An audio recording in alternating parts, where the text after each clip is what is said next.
Bismillahirrahmanirrahim. Assalamu alaikum my YouTube friends and family. Welcome back to my channel. Welcome back to another amazing and beautiful video. आज की video जो है वो mirror embroidered dresses पर है। बहुत ही amazing है।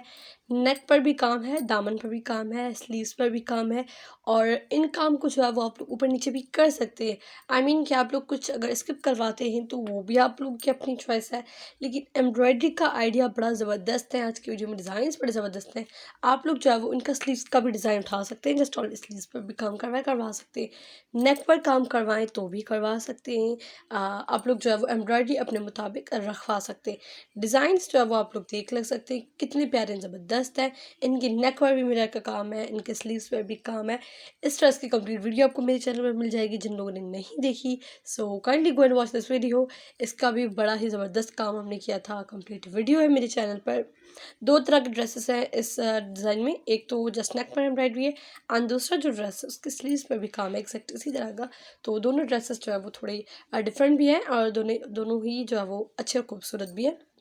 ये जो है वो कुछ मिरर्स हैं और इन सारे मिरर्स को हम लोग यूज़ करके एम्ब्रॉयडरी भी कर सकते हैं। जिस तरह के आप लोग चाहें उस शीशे को यूज़ कर सकते हैं।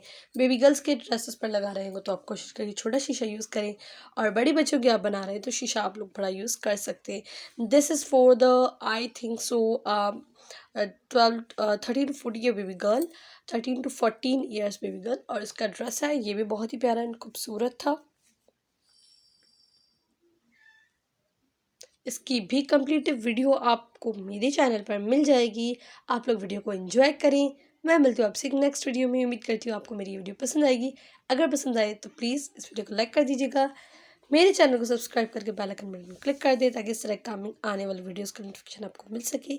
मैं मिलती हूँ नेक्स्ट वीडियो में, तब तक के लिए अल्लाह हाफ़िज़।